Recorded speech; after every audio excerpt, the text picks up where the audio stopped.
भगवान कहते हैं औलाद होती कैसे? पुत्र हो गया और आपको स्वर्ग मिल गया, ये सिस्टम जो आपको बता दिया गया, लेकिन ये औलाद होती कैसे है? भगवान कहते हैं पूर्व जन्म के जो कर्म होते हैं उन कर्मों को संचित करने के बाद ही औलाद बनती है। अगर आप कहते हैं कि आपकी औलाद इधर सेवा करने वाली नहीं है तो इसके अंदर कमी आपकी है, औलाद की नहीं है।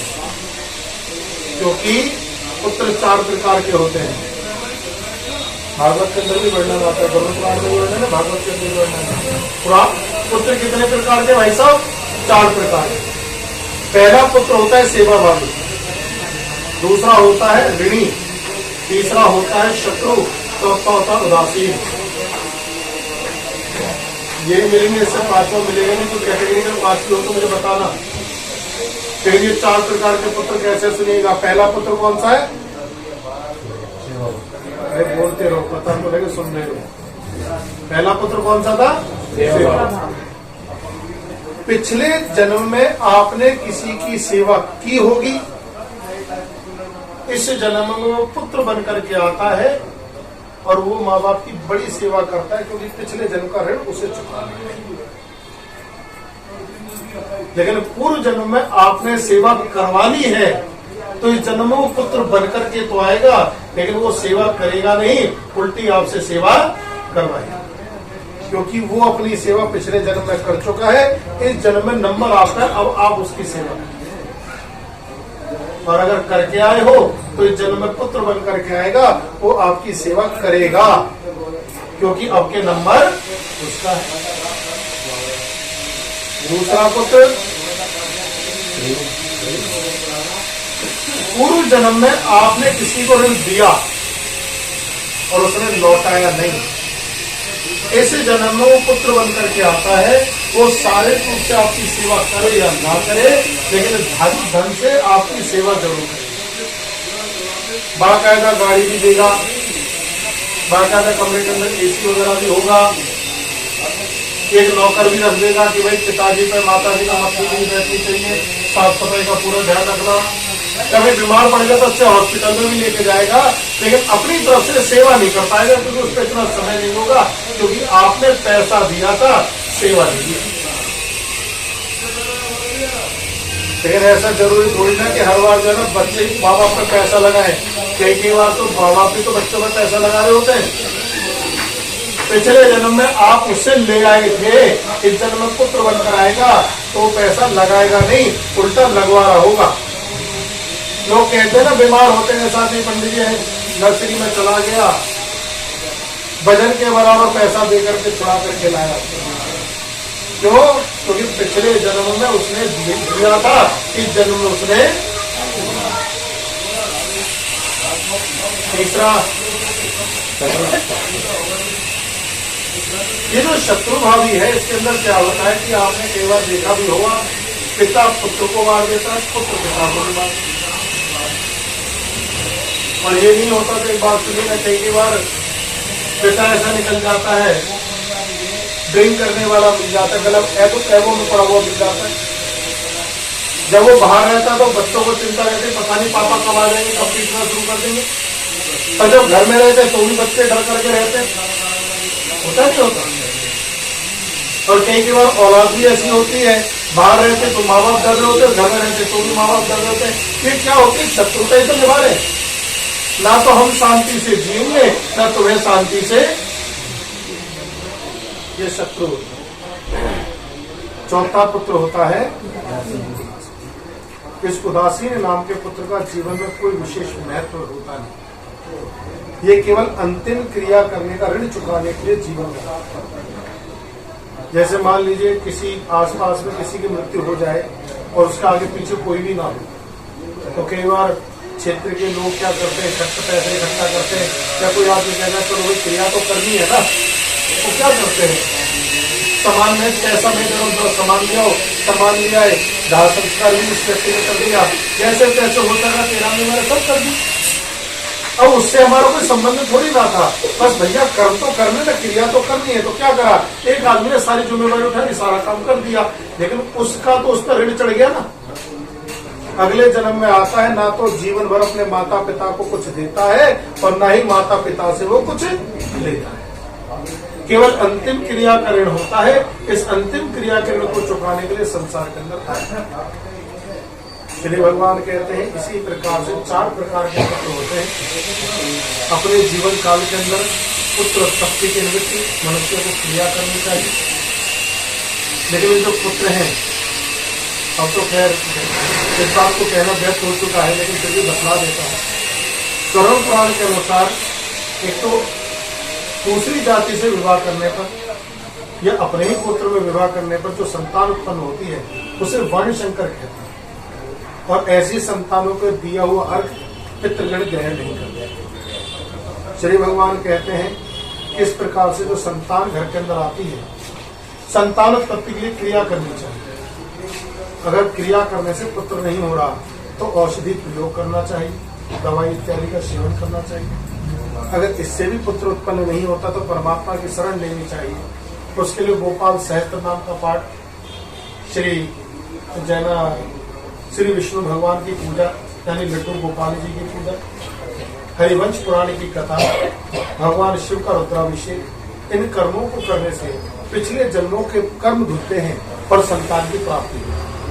भगवान कहते हैं जो पुत्र का मुख देख लिया करते हैं वह प्राय नरक के बंधन से छूट जाते हैं। इति करो पुराण भाषा टीका सप्तम अध्याय श्री विष्णु भगवान की जय। श्री गरुड़ पुराण भाषा टीका अष्टम अध्याय। भगवान कहते हैं एक बात बताइए, जीवन किसी का और उद्धार कोई और करेगा। भाई पुत्र धर्मात्मा होगा तो ही उद्धार होगा, अगर पापात्मा होगा तो उद्धार नहीं होगा। तो जीवन तो किसी और का है ना, तो अधिकार दूसरे के हाथ में क्यों? करुण जी महाराज कहते हैं उपाय वो बताइए जो मनुष्य अपनी गति खुद कर सके। मनुष्य अपनी गति खुद कर सके, क्या जरूरत है पुत्र की? भगवान कहते हैं भैया पुत्र एक माध्यम है, लेकिन केवल पुत्र से ही गति होगी ऐसा तो मैंने कभी कहा ही नहीं। समझने वाला पुत्र क्या एक माध्यम है, लेकिन केवल पुत्र ही गति कराएगा ऐसा नहीं। गरुड़ पुराण कहता है जब पता लग जाए कि पुत्र पुण्यात्मा नहीं है, पुत्र धर्मात्मा नहीं है, तो उस पुत्र को इस प्रकार से त्याग देना चाहिए जैसे सुबह उठ करके मनुष्य विष्ठा का त्याग करता है। जब आप सुबह फ्रेश होने के लिए जाते हो तो फ्रेश होने के बाद जो भी आप मल त्यागते हो उसकी तरफ आप मुंह करना भी नहीं चाहते, उसे फ्रेश कर करके साफ कर देते है ना। इसी प्रकार से पुत्र है। भगवान कहते हैं अगर पुत्र पुण्यात्मा नहीं तो ऐसे त्याग करो जैसे विष्ठा का त्याग करते हो, क्योंकि पापी पुत्र की संगति से भी मनुष्य को नरक में जाना पड़ता है। जो धृतराष्ट्र था उसने जीवन में कोई गलत काम नहीं किया, बस एक काम किया कि वो पुत्र प्रेम में अंधा हो गया, और उस एक पुत्र के कारण ही पूरे कुरुवंश का नाश हुआ, केवल एक कवि। तो इसलिए पुत्र ही संतान जो है ना गति कराएगा ऐसा नहीं मानेगा। अगर केवल पुत्र के पैदा होने से ही गति होती, पुत्र के पैदा होने से ही स्वर्ग मिल सकता, तो फिर जितने भी सन्यासी हो तो सब बेकार है। सन्यासी अपने जीवन में एक भी पुत्र उत्पन्न नहीं करता, लेकिन उसके बाद गति हो जाती। पुत्र साधन है, केवल एकमात्र साधन नहीं है। क्या करना चाहिए? भगवान कहते हैं कर्मों को सुधार लो, नरक में जाना ही नहीं पड़ेगा। करुण जी महाराज कहते हैं अगर कर्मी सुधर जाए तो फिर बात ही क्या। कर्मी तो नहीं सुधरती। आप एक दिन संकल्प ले लो आज मैं झूठ नहीं बोलूंगा, चाहे आप कितने ही पक्के क्यों हो, परिस्थितियां ऐसी बनती चली जाएंगी कि आपको ना चाहते हुए झूठ बोलना। छोटा सा संकल्प ले लो, कभी भी ट्राई मारना कि आज मैं झूठ नहीं बोलूंगा, चाहे बाकी दिन आपके कई दिन ऐसे बीते हो जिसमें आपने झूठ ना भी बोला हो, लेकिन आज आपने संकल्प लिया झूठ नहीं बोलूंगा, तो उस दिन तो कुछ होगा ही होगा कि झूठ बोलो। हो जाता है। तो फिर कर्म कहां सुधरते हैं? भगवान कहते हैं अगर पता लग जाए मृत्यु आने वाली है तो फिर कर्मों को सुधारना थोड़ी ना पड़ता, अपने आप सुधरता। मृत्यु एक ऐसी चीज है जिसका डर ही है जो आपको अच्छे कर्म करने के लिए प्रेरित करता है।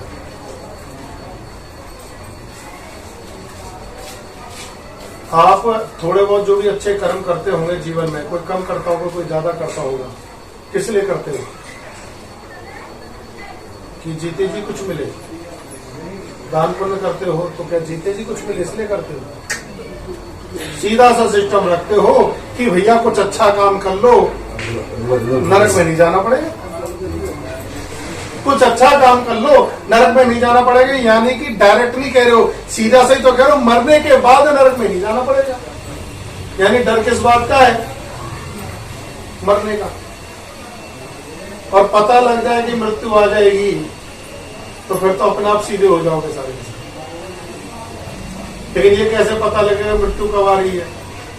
भगवान कहते हैं ये दोनों हाथ अपने कान पर ऐसे रखो और रखने के बाद कुछ भी बोलो, आपके कहे हुए शब्द आपको सुनाई देते हैं। करके देख लो। कैसे तो मैंने देख लिया, मेरा तो चालू हो गया। लेकिन आपके कहे हुए शब्द ही आपको सुनाई देने बंद हो जाए तो समझ लो अब आपके पास मात्र 6 महीने ही शेष रहेंगे। देख लिया दोनों हाथों में, दोनों कानों में जो हाथ में हाथ रखा, प्रकाश देखना पड़ेगा, सुनाई दे गया था, यानी वैलिडिटी थी। अब क्या करना चाहिए? भगवान कहते हैं एकांतवासा करो। सबसे पहला कहीं पर भी ये नहीं कहा गया कि आपको परिवार का त्याग करना है। क्यों करना है? प्रॉपर्टी आपने मनी मेहनत आपने की, तो भाई साहब अधिकारी आप हो, यहीं से जाएंगे क्यों दूसरी जगह से जाएंगे? क्यों भाई साहब जब गुजरा कहीं अनाथ आश्रम वगैरह में, क्षमा कीजिए कि जो नहीं यार वो होते हैं ना साधु महात्माओं के आश्रम में, क्यों किसी धर्मशाला में जाकर के पढ़ेंगे, दूसरे से रोटी मांगते फिरेंगे? हमारा घर हम यहीं से जाएंगे, क्या जरूरत है ना? बाद में मरने के बाद घर वालों को खबर पहुंच रही है और घर वाले 4 घंटे में 6 घंटे में इकट्ठे हो रहे हैं, उससे अच्छा ना उनके सामने जाए ताकि इकट्ठे होने की टेंशन भी ना हो। नहीं रहेंगे, लेकिन कैसे रहेंगे? एकांतवासा करेंगे। ये जो जिव्या है ना, ये जिव्या मोह का मूल कारण है। आप किसी व्यक्ति से रोजाना बातें कीजिए और जब आप उससे बातें करते रहते हैं तो आपको उसके साथ लगाव हो जाता है, चाहे आपका उसके साथ कोई रिश्ता हो या ना हो। कोई आपका पड़ोसी हो और आप उससे निकलते बढ़ते रोजाना बातें करते हो, 2-4 दिन अगर वो नाम मिले तो आपके मन के अंदर एक बात होती है, वो नजर नहीं आ रहा कहाँ गया है, नहीं नजर आता तो खुद जगह जाकर पूछ लो भाई साहब क्या बात है, वो नजर नहीं आ रहा होता है। और एक घर के ही सदस्य से आप बात बंद करना बंद कर दीजिए, कुछ दिनों के बाद उसके होने और ना होने से फर्क नहीं पड़ता। क्यों? क्योंकि जहां बातचीत बंद हो जाती है वहां पर संबंध टूट जाता है। तो संबंधों को त्यागने के लिए क्या करें? सबसे पहले एकांतवासा करो, बोलना कम कर दो। सबसे पहला बोलना कम करो। एकांत कमरा लो, एकांत स्थान लो, उस एकांत स्थान में ठाकुर जी की मूर्ति स्थापना। आपका जो भी मन है, आपको दुर्गा जी पसंद है, दुर्गा जी की स्थापना करो। शंकर जी हैं, लड्डू गोपाल जी हैं, विष्णु भगवान, जो दिल करे उनकी स्थापना करो। क्यों करो? क्योंकि जब स्वरूप सामने होता है तो हमको बारंबार दर्शन होते हैं। फिर क्या करो? एक पुराण रख लो, कोई भी ग्रंथ रख लो, उसका पठन करो। क्योंकि जैसे आप चीजें ज्यादा पढ़ते हैं या देखते हैं, आपकी बुद्धि बिल्कुल वैसी ही सोच रही है, आप उसके बारे में निरंतर सोचते हैं तो पढ़ते हैं। और भगवान कहते हैं अपना काम स्वयं करो। भगवान जीवन में हर चीज देखता है। ये हमारी और आपकी भूल है कि भगवान हम पर गौर नहीं कर रहा, वो सब पर गौर करता है। उसे एक छोटे से कीड़े पर भी गौर है, वो छोटे से कीड़े का भी ध्यान रखता है। हम तो बहुत बड़े हैं, तो सबका ध्यान रखता है। वो देखता भी है कि ये व्यक्ति कैसे कैसा जीवन व्यतीत कर रहा है, इसे पसंद क्या, वो वही देना अच्छा समझता है जो हमें पसंद होता है। कुछ लोगों की आदत पता है क्या होती है?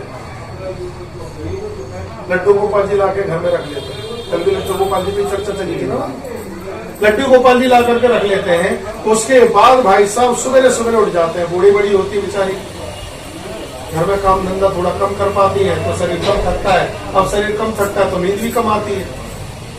जल्दी सो जाती है तो सुबह भैया 4-5 बजे नींद खुल भी जाती है।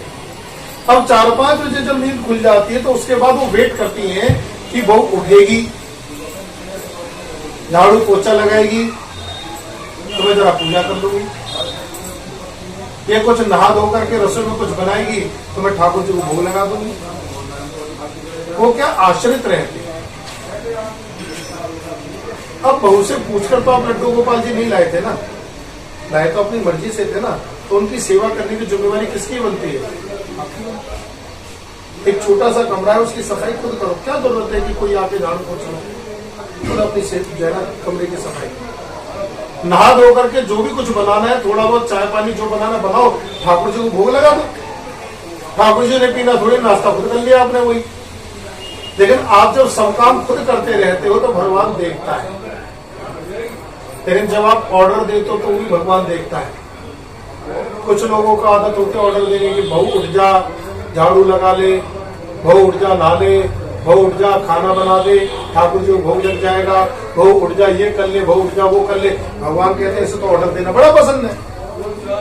जब बुढ़ापा आता है तो वो क्या करता है, वो बिल्कुल तुम्हारे, जब बुढ़ापा आता है तो भगवान क्या करता है, तुम्हें बिल्कुल बेड पर लिटा देता है, सारी इंद्रियां काम करना बंद करते, लेकिन जिह्वा को फिर भी नहीं बंद करता, क्योंकि तुमको ऑर्डर देना पसंद था, काम करना पसंद नहीं था। अब जब काम करना ही नहीं तो शरीर का करोगे क्या? लेकिन जिह्वा से ऑर्डर तो दे सकते हो ना, इसलिए उसे वो चालू रखना। बस ऑर्डर बदल जाते हैं, चीज वही रहती है। हम क्या कहते हैं, बहू जरा पानी पिला दे, बहू रोटी खिला दे, बहू लेटरिन आ रही लेटरिन करा ला, बाथरूम आ रहा बाथरूम करा ला, लेटे लेटे जरा करवट सी लग गई है, कमर सी लग गई है, जरा करवट दिलवा दे, क्योंकि तुम्हें ऑर्डर देना पसंद था, भगवान तुम्हें ऑर्डर देने लायक बना देता है। लेकिन जब आप किसी को ऑर्डर नहीं देते, अपना काम खुद करते, तो भगवान कहता है ये किसी के आश्रित नहीं, ये अपना काम खुद करता है, ये किसी के ऊपर नहीं है। तो भगवान वो भी देखता है, और जब समय आता है ना, मृत्यु सबके होने को बचने वाला नहीं है, कंफर्म कर लो।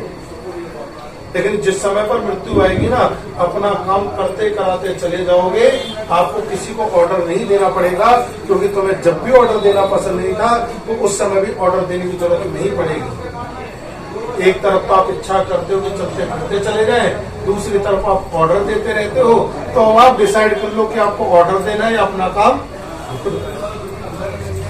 विष्णु भगवान।